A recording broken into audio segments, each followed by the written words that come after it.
Sunset Time by Albina Corn, Chapter 2, Storyteller. Sunset Shimmer lounged on a small cot inside the empty holding cell in the lower levels of Caroline Castle.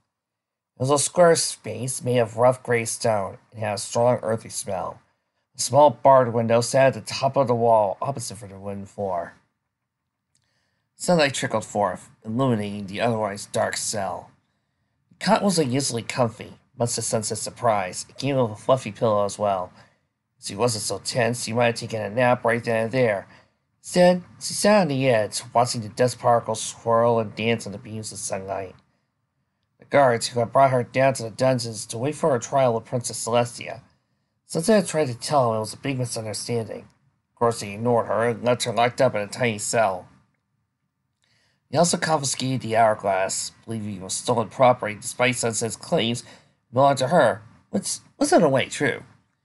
The orange unicorn groaned and threw herself onto the mattress. 5 minutes in, and I've already screwed things up. She didn't really curse. Now she would have to stand trial in front of Princess Celestia, trying to explain how she ended up in a restricted section of the library. Sunset rolled over and stared at the gray ceiling. Back in the future, Celestia had been a gentle and loving soul, though she didn't go by the title of princess anymore. She and Luna were more advisors to Princess Twilight. She didn't see much of them, but all the interactions she had with them had been pleasant. If the stories were true, then Celestia would be just as kind and forgiving now as she was in the future. Still, Sunset pondered what she would say to the Sun Princess. Could she tell her the truth? Would Celestia simply think her to be mad, some dangerous lunatic who needed to be locked up? She couldn't help but wonder if telling the truth would mess up future events. Rebelling and pacifist was already dangerous enough. The more points she told, the more likely it was for her to change something for the worse. It wasn't a risk worth taking. She nodded her head. I had to do this on my own. The fewer ponies involved, the better. Unfortunately, this meant she would have to lie to Princess Celestia. She wasn't looking forward to that. Sunset rolled onto her side and raised a grimy hoof, pulling a face on how dirty it was. She sat up and glanced at her entire body. She was an assy mess from head to tail. Her fat legs were covered in small cuts. Sunset didn't realize how dirty or sore she was until just then. Her legs were tired from all the running she had done. Wanting to look somewhat presentable for Princess Celestia, Sunset tried to groom herself by viciously rubbing a hoof against the matted fur on her foreleg. Dust, loose hair, flecks of dead skin peeled off from her fur, making a new home on the bed. She stopped to examine her work. It hadn't done much, but still noticeable difference from the rest of how her looked. She continued to scrub herself clean until the cell door swung open and a castle guard called, Princess Celestia will now see you, criminal! Sunset sighed. The faster she got this over with, the better. She hopped off the bed, where a small pile of dirt now sat in her place. She gave herself a quick once-over inside again. She was still rather filthy, but it would have to do. She walked down the stone corridor where 2 castle guards were waiting for her with their usual vigilant expressions. Sunset almost smiled at their stony faces, thinking, some things just never change. He escorted her through the dim hallway and up to the main castle. After being in the dark for a few hours, the sudden amount of light forced Sunset to shield her eyes as they readjusted. The trio marched along the red carpet, making their way back to the entrance hall. It was a smoldering wreckage of rubble and charred stone. Fire burned everything, sending plumes of smoke skyward. Chunks of ceiling and rafters had fallen and destroyed the staircase.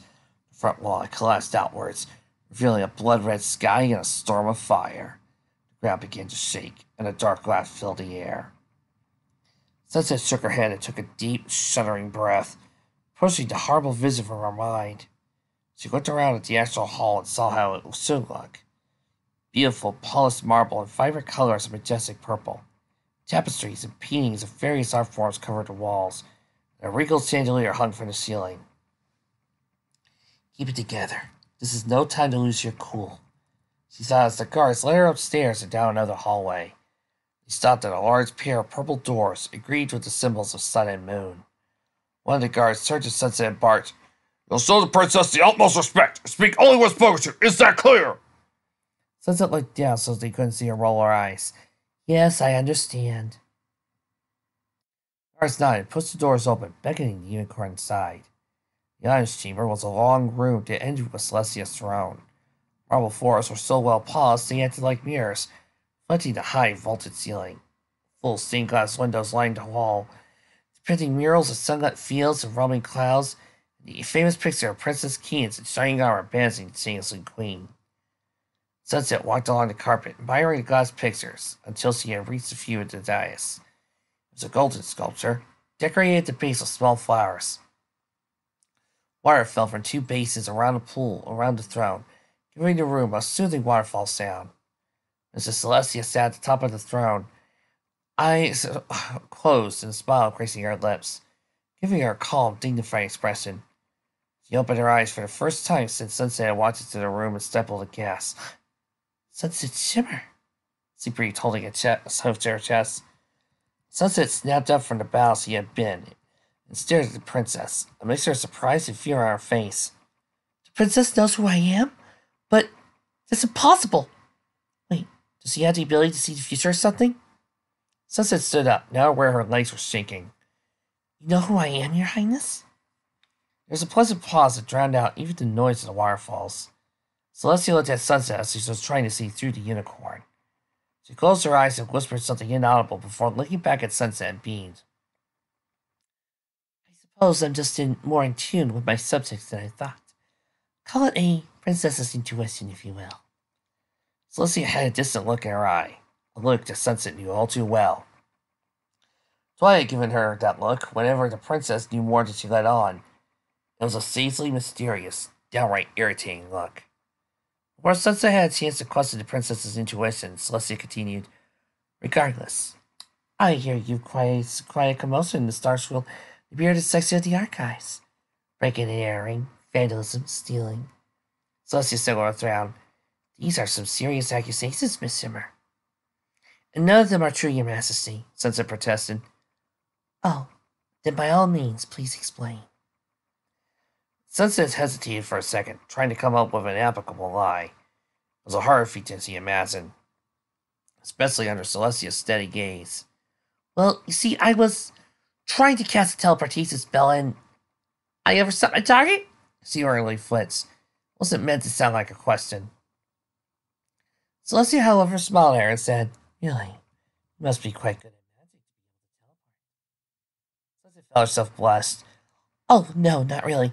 I mean, look, I completely missed my target and ended up here and covered in dirt. Celestia nodded. Her smile said one thing, but her unblinking eyes were unreadable. I love the hourglass. She asked. It, came with me when I teleported. It really is mine. I didn't mean to bring it along, though. Princess Celestia was silent again, her eyes never wavering from Sunset's position. Sunset quickly felt her confidence fading, the smile on her face melting. Who was she kidding? Trying to lie to the princess. The silence dragged on with what felt like an eternity. Sunset began sweating bullets, waiting for Celestia to say something. Anything. Celestia finally blinked and spoke in a calm voice. Sunset, I don't believe you have been completely honest with me. I'm dead! However, I don't believe you are the type to willingly cause trouble. I think you were simply in the wrong place at the wrong time. A benevolent smile returned both to her lips and her eyes, allowing Sunset to breathe a sigh of relief. Celestia turned to one of the guards positioned at the foot of the dais. Lancer, please retrieve Miss Shimmer's hourglass from the evidence room. The guard saluted and galloped out of the room, bringing the princess's attention back to Sunset. As I said, Miss Shimmer, you don't seem to cause trouble. So, I had to ask before you leave, is there anything you need? Anything at all? The question weighed heavy in Sunset's mind. The princess was offering her help. That is, if she believed Sunset's story and didn't dismiss her as a raving madmare. Or Sunset wanted to confide in her, to take a chance at getting the aid of an alicorn. Another part of her thought it was too great of a risk. She needed to interact with as few ponies as possible to not mess up with the future. Then again, anything would be better than the end of the world. Then, there was a new part of her that loathed the idea of telling Princess Celestia anything. She can't be trusted, it said.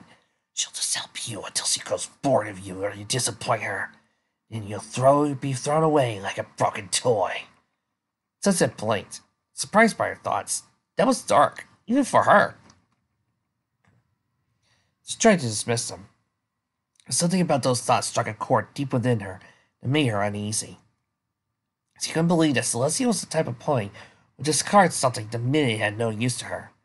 But still, Sunset felt safer, keeping the knowledge of the future to herself for now. No, Princess Celestia, I'm fine. Thank you for the offer, though.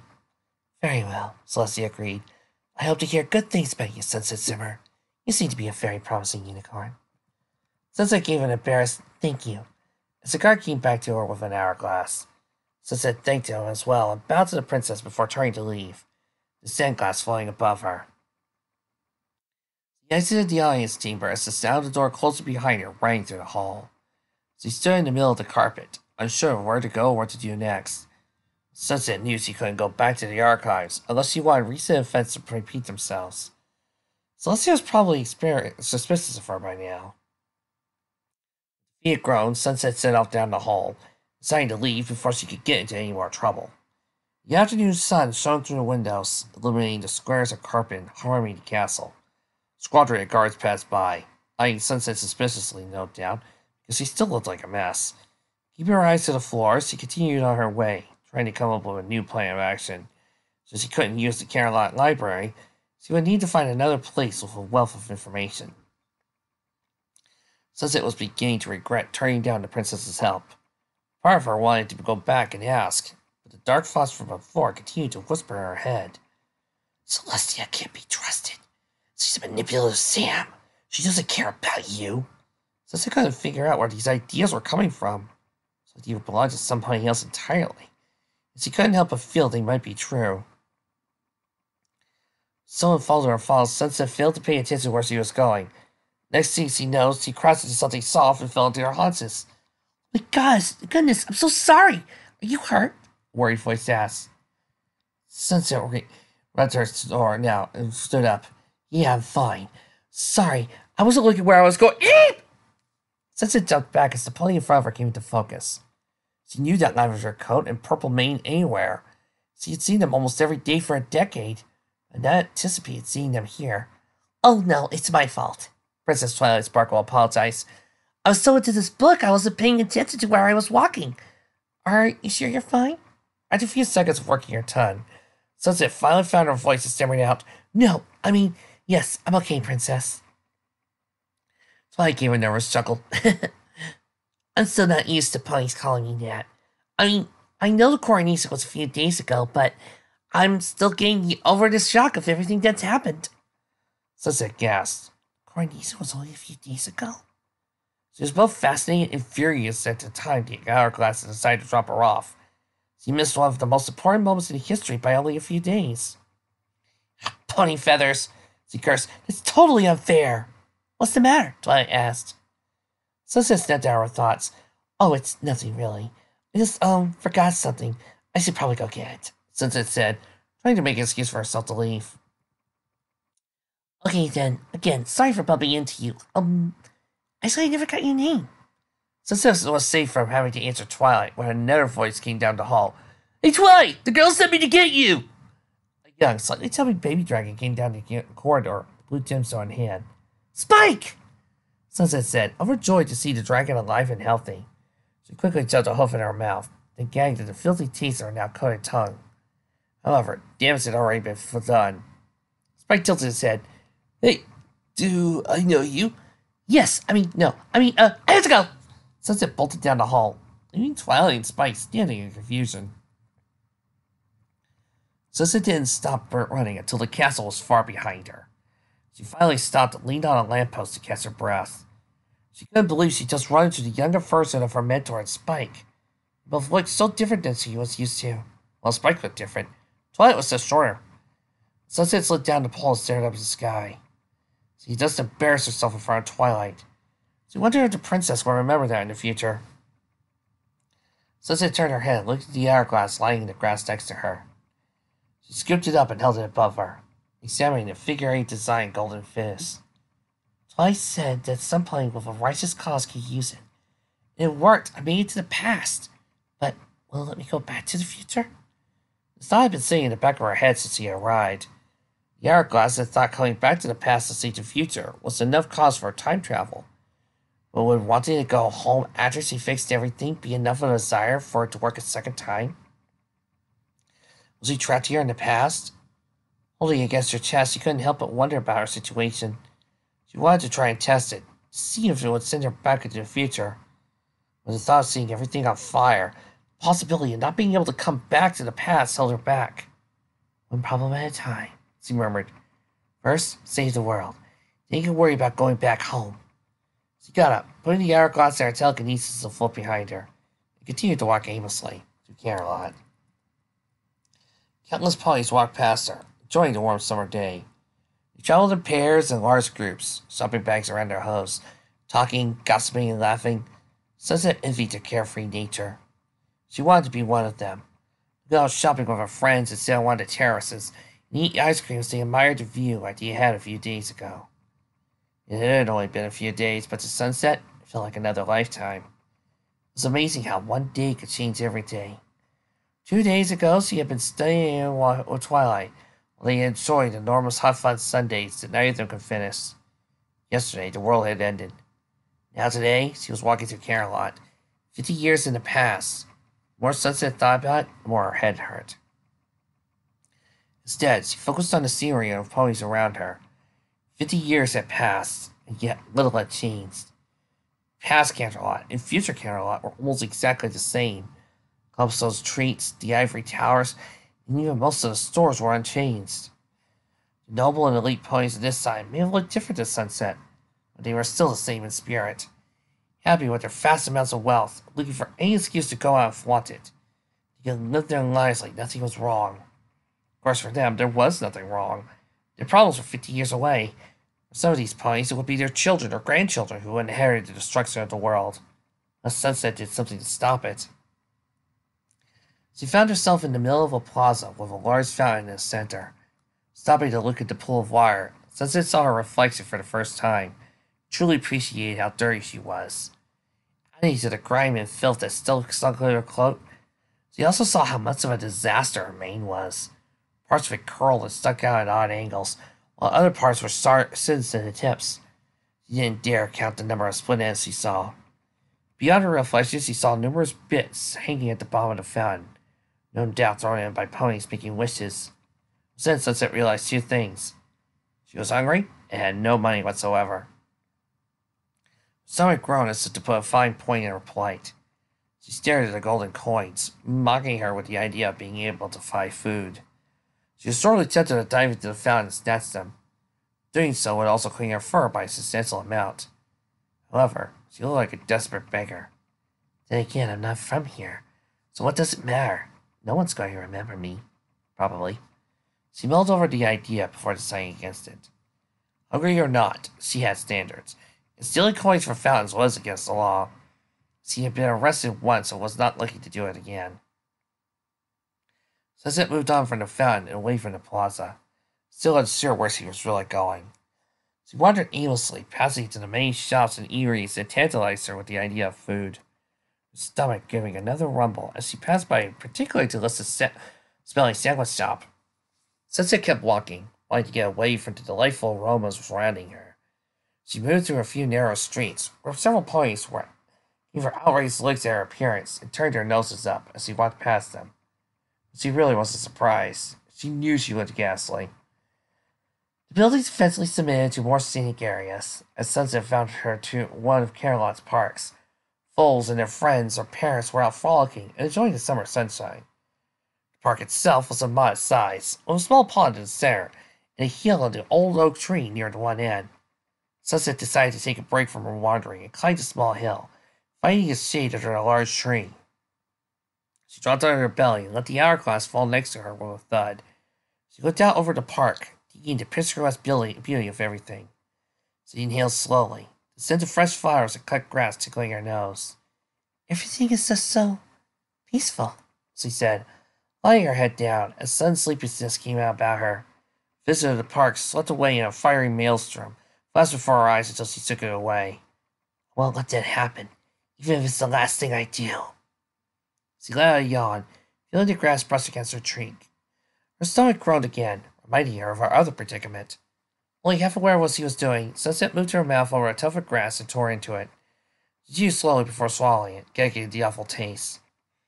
When I get back, Princess, you still owe me a sundae. She said, her brain starting to go fuzzy. Quit nap wouldn't hurt, though she knew she would only be hungrier when she woke up. Perhaps have a better idea what to do. She was closing her eyes. Sunset heard her footsteps crunching through the grass, approaching her. She tried to ignore it, but she could feel a presence staring at her. Open one eye, saw a small green-coated earth-cold pony. Unplugged to the grass, it wasn't for his bright blue mane. He stared at her, blinking for several moments before Sunset finally asked, "Can I help you with something?" "What can you?" asked a squeaky voice. Sunset gave him a blink before closing her eyes. "Sleep in," she said, hoping he answered enough to get the kid alone. It wasn't. "Why are you sleeping here?" "'Cause it's nice here." "Why did you go home and sleep?" Sunset took a slow breath for her nose. "Because I don't want to." "Why? Are you a hobo?" Sunset saw her head up. "No, I'm not a hobo!" "Then why are you so dirty?" "Because I haven't had a chance to take a shower yet." "Why?" Sunset grit her teeth. This kid was quickly getting on her nerves. She was about to tell him to leave when he jumped to his next question. "What's that?" He pointed to an hourglass lying outside. "What, you never seen an hourglass before?" Colt shook his head. "No, what does it do?" Sunset sighed. "Keeps track of time." "Why you have it?" "Because." "Because why?" Sunset slapped her forehead. "Listen, kid, could you please leave me alone? I'd really like to get some peace and quiet," she said, trying to keep an even tone. "But I'm bored." Colt whined. She groaned at her feet, knowing that Colt probably wouldn't leave her alone until she amused him. "Fine. If I tell you a story, will you leave me alone?" The foal nodded enthusiastically. "All right, then." Sunset sat up, quickly thinking of a story that would entertain a young mind. Lining up her horns, she summoned a gentle wind to pick up the leaves and loose twigs off behind the tree behind her. As she cut the foliage of her magic, it began to roll the leaves up into slender shapes. Then stuck twigs onto them, creating tiny pony-like crafts. A hoofful of berries came zooming in from across the park. She used as fingerings for her heads. On two of the berries, Sunset used her magic to roll up some skin to create a small pointed bump to act as his horn. Colt watched in wide-eyed wonder as Sunset began her tale. Once upon a time, there was a little unicorn who lived in the city. Her horn glowed brighter and picked up loose grass and bigger twigs to form makeshift buildings. The little leaf pony began walking around the buildings, listening an ooh from the cult. She wanted to be a princess, like the one who ruled the city. So, she got her two best friends. Sunset dropped two more figurines next to the first one. Another unicorn and an earth pony. Decided they would go and vanquish the monsters so they could become royalty. Sunset broke from her story and looked to the sky. Why they agreed, I'll never know. Anyway, she continued, the best friends left the city and ventured down the mountain to the dangerous forest at the bottom. She took the buildings and reformed them with tall trees, earning her another grass for the young pony. A few others as well. Sunset looked up and saw that she had gathered a small crowd of onlookers. Adults and fools had been drawn to her official story. Sunset smiled and continued her story with more enthusiasm. The three ponies knew the rumors about the forest, that creatures there could eat a pony in one bite, or turn you to stone. But the unicorn wasn't afraid. She thought she could handle anything the forest threw at her. She leaned in towards the cold and whispered, she had a bit of an ego back then, causing him to laugh. So, deep into the forest he went, traveling across fallen logs and dangerous rivers. With each new scene, Sunset changed the props and using the resources around her. She pulled a thin stream of water out of the pond to act as a river, drawing a few more audience members along with it. The unicorn's friends wondered how they were supposed to cross the river, but it was moving way too fast to swim across. Luckily, the unicorn was good with magic. She froze the section of the river so she and her friends could walk safely across. As he spoke words, a portion of the water froze. Little pony figures tried to cross. Finally, they reached the deep valley where the Timberwolves like to sleep.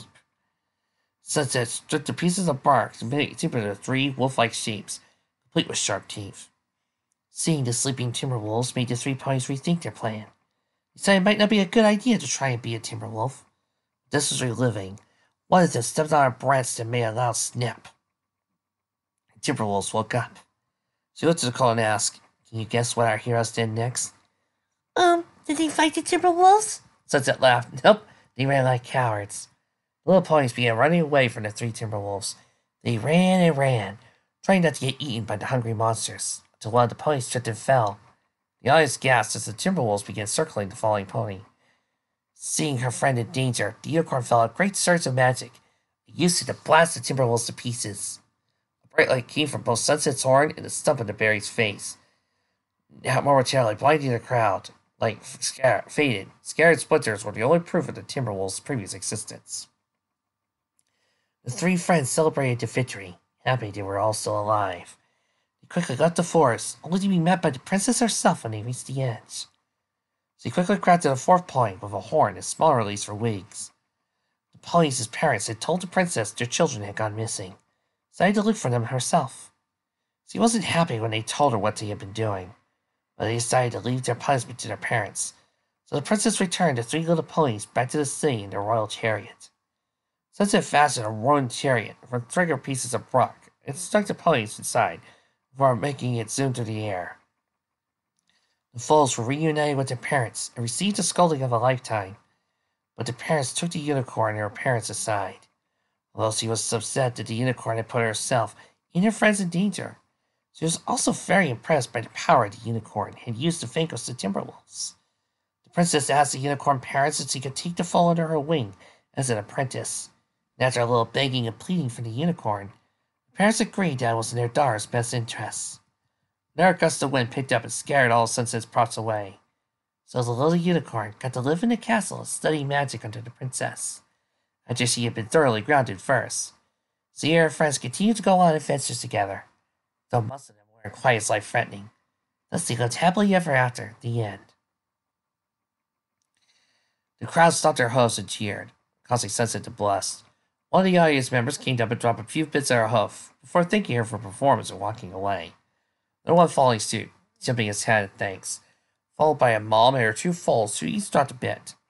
Soon, Sunset had a pile of gold coins lying in her hooves, spraying from ear to ear. And Cole she had originally been telling her story to was the last to drop the coin in the pile. "Thank you for the story, Miss Hobo," he said before running off. "I'm not a—" "You know what? Forget it." She scooped up her hard-earned coins and her hourglass of her magic and walked off towards the plaza. Sunset sat at a table on the veranda of a small lunch shop. A lettuce wrap sat in front of her, along with a plate of hay fries and a glass of fruit punch. The hourglass stood by her hoof. She was glad to have food in her stomach for the first time in hours. Since she first wanted a restaurant, the maitre d' tried to shoo her out, calling her a street urchin. He began singing a completely different tune when she showed him the bits she had acquired. She took a sip of her fruit punch and thought about the story she had just finished telling. The little unicorn who had convinced her friends it was a good idea to run into the Everfree Forest alone and fight monsters. Sure, she had been grounded for a month, but she became Princess Twilight's personal student as well.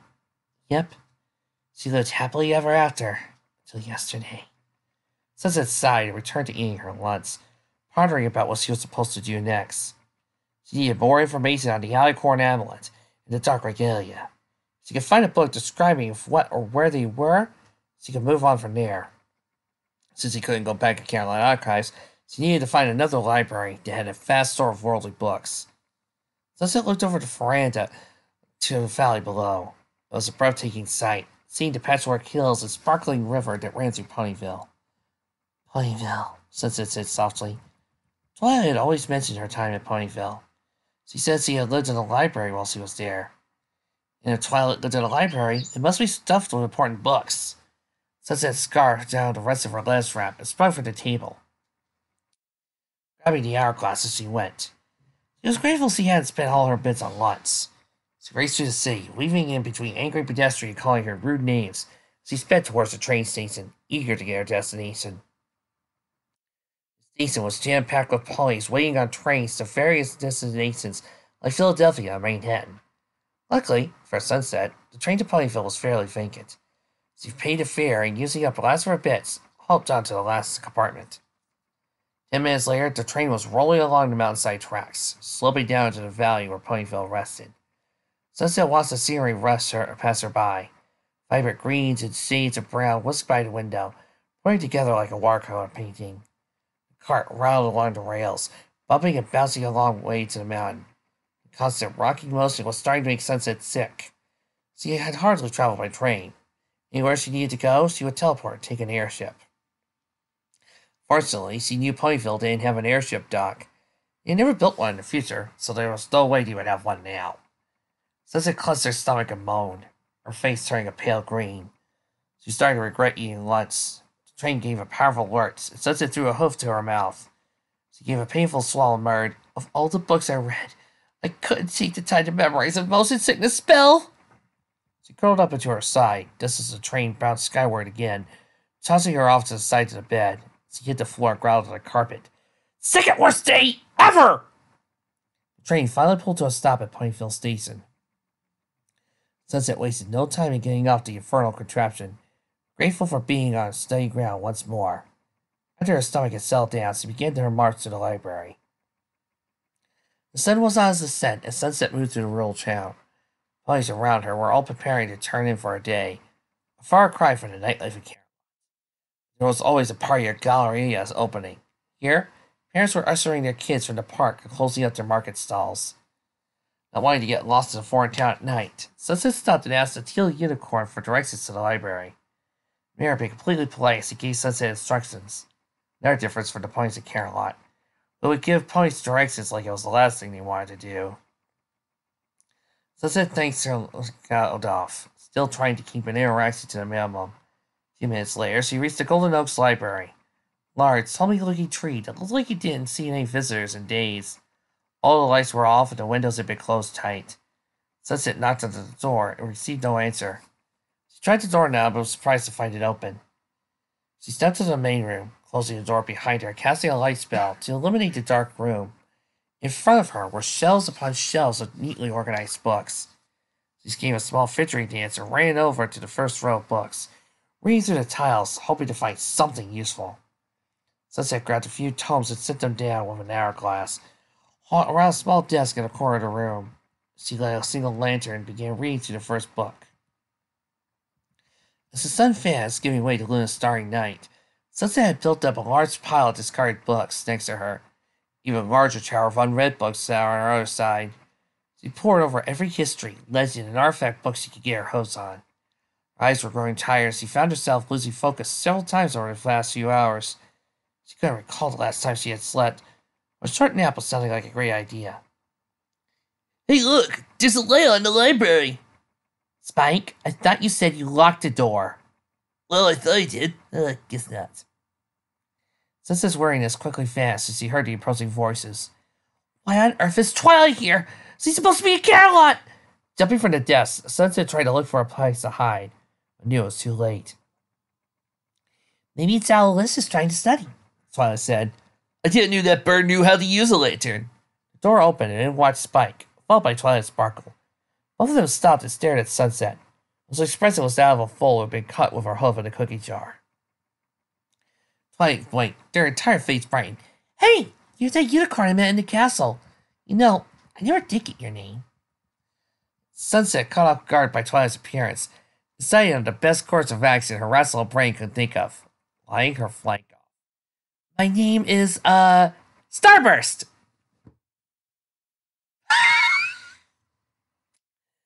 Oh, if only this was later on in the show. Irony. Sunset's house shouted, trying the first thing that came to her head. "That's a nice name," Twilight said kindly before frowning. "But, if you don't mind me saying, Starburst, you look terrible." "A boss teleportation spell," Sunset said automatically. Recycling the lies, he told Celestia. "Hey, I'm getting pretty good at this." Twilight now looked completely thrilled. "You can teleport? Oh, wow. I don't know of many unicorns who can do that, too. You must be really good at magic." Sunset smiled weakly. "Yeah, I've been told I'm pretty good with magic." She rubbed the back of her neck. If you don't mind me asking, what are you doing here? Not I care a lot."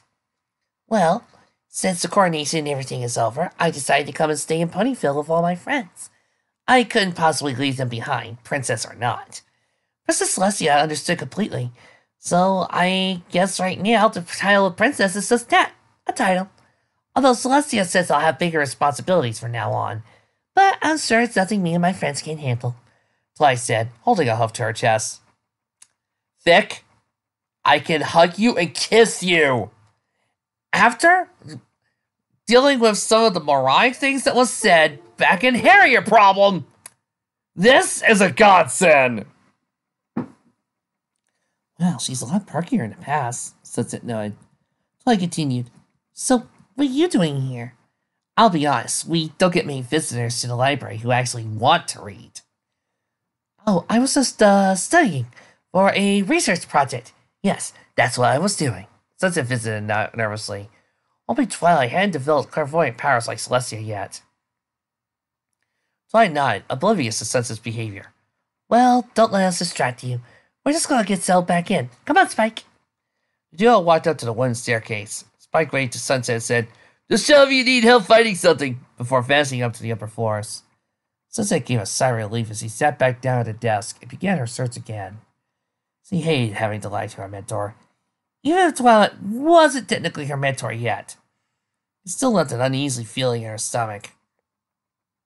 She ignored it and went back to her book, reading a few lines before her head popped back up. Who goes to the library and doesn't read? She whispered. 2 hours later, the pile of discarded books had grown to a mountain, and Sunset was running out of material to go through. Twilight had cut down twice, asking if Sunset needed anything, but she politely declined each time. She slipped through the next book, scanning the table of contents before paging through, reading the subtitles for anything useful. Her search finally stopped at a picture of a dark-looking amulet and a red jewel in the center. Metal wings stuck up from the sides, and a pointy head rested at the top. Sunset's heart began to race as she read the text accompanying the picture. The Alicorn Amulet, a powerful relic that blesses the rare with untold power. However, prolonged exposure from the amulet can cause a corruption in the user's mind and soul. The user is also the only one capable of removing the amulet. Current whereabouts are unknown. The hope had blossomed in Sunset's chest, quickly died as it had been born. She couldn't stop reading the last sentence over and over again, hoping it would magically rewrite itself and tell her where the amulet really was, and stayed the same.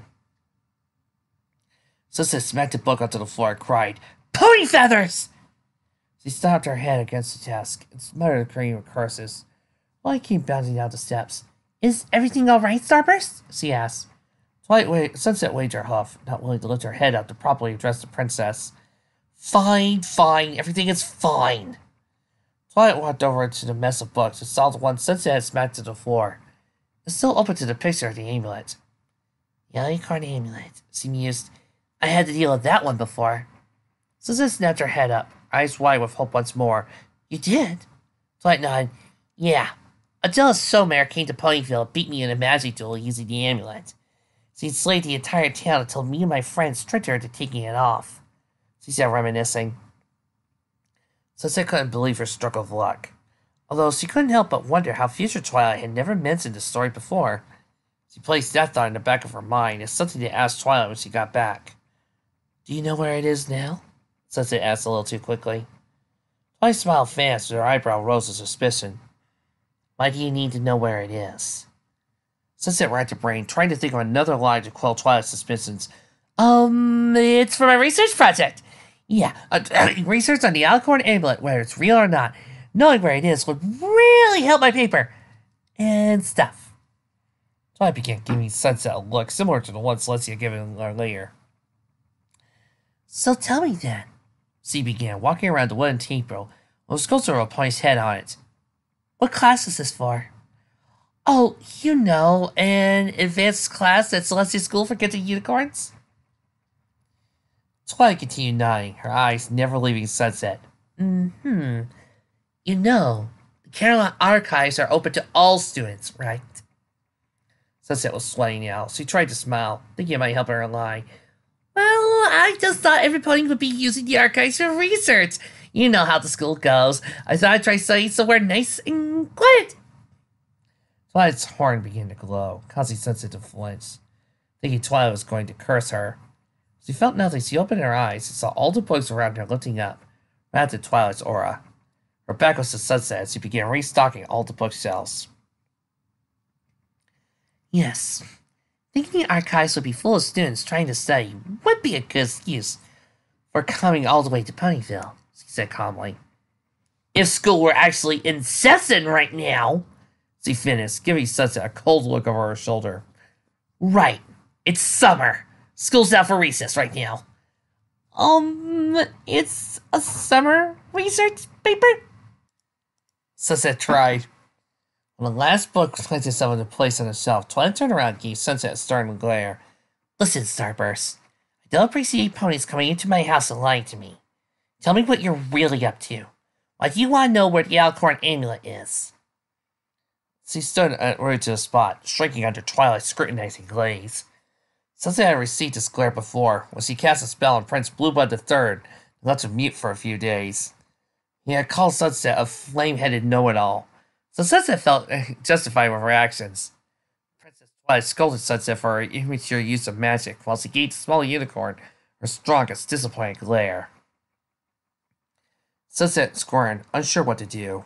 Twilight was demanding the truth from her. Unlike Celestia, Twilight was going to let Sunset leave without an acceptable answer. Sunset knew she didn't have much of a choice now. She was caught between a rock and a hard place. She could run, but Twilight would think of her as some sort of criminal and have the royal guard after her. She tried to tell Twilight the truth. Part of her was screaming it was a horrible idea. It sounded like the voice that had convinced her, telling Celestia not to be in her best interests. Ignore her. Sunset fell back on her haunches and let out a tired sigh. She stared at the ground with her matted mane covering her face. I'll tell you the truth, Twilight, but you probably won't believe me. Twilight stepped up, looked down, cross look still on her face. I might, but provided you tell me the actual truth. Sunset nodded slowly. She inhaled and started. My name is Sunset Shimmer, and 50 years in the future, I'm your personal student. She looked up to see Twilight's reaction to her news, and wasn't surprised to find a look of shock and wonder on the Alicorn's face. Twilight quickly regained the composure and said, All right, let's say you really are my student from the future. How did you end up here? Sunset's horn glowed, and the hourglass drifted over and blended between them. This thing let me travel back in time. It only works if you have an important enough cause to travel through time. Twilight picked up the hourglass and examined it. Interesting. Doesn't seem like it has any special properties. Actually, it looks like the hourglass in the star-sculpted beard section of the library. That's because it is. Twilight was silent for a moment, lost her thoughts. Okay, she said slowly. Let's assume I did believe you so far. But if you are from the future, why did you come back? Sunset pawed at the ground, trying to think of the best way to word her next sentence. She decided there was no way to secure it. Because 50 years in the future, the world ends. She looked at Twilight straight in the eyes as she said, trying to prove she was telling the absolute truth. Twilight's eyes grew wide as saucers she breathed. You're not joking, are you? Sunset shook her head. Some thing, I don't know what it was, appeared, and everything just started falling apart. Before you died. You told me how to go back in time, and I needed to find the Alicorn amulet in the Dark Regalia and destroy them to stop all this from happening. So here I am. She wiped a tear from her eye, not wanting to show weakness in front of her future teacher. Twilight held her hoof to her mouth, own eyes growing misty. Sunset, I don't know what to say. That's terrible for you. Sunset turned her head away, wiping a few tears from her face. It was tough, but I'm not going to let it happen again. I'll find a way to stop it. You mean, will find a way to stop it? Sunset fell away and draped over her. Why am I hearing heroic music playing? Sunset, she looked up and saw Twilight beaming down at her, a few tears running down her cheeks. If you're my student 50 years from now, then it's my job to help you however I can. Sunset stared at the benevolent figure in front of her. At that moment, Twilight, somewhat slowly the princess Sunset had grown up and loved like a mother. Twilight believed her and wanted to help. It was why a weight had been lifted off Sunset's shoulders. She threw herself into Twilight's chest and softly cried, Thank you, princess.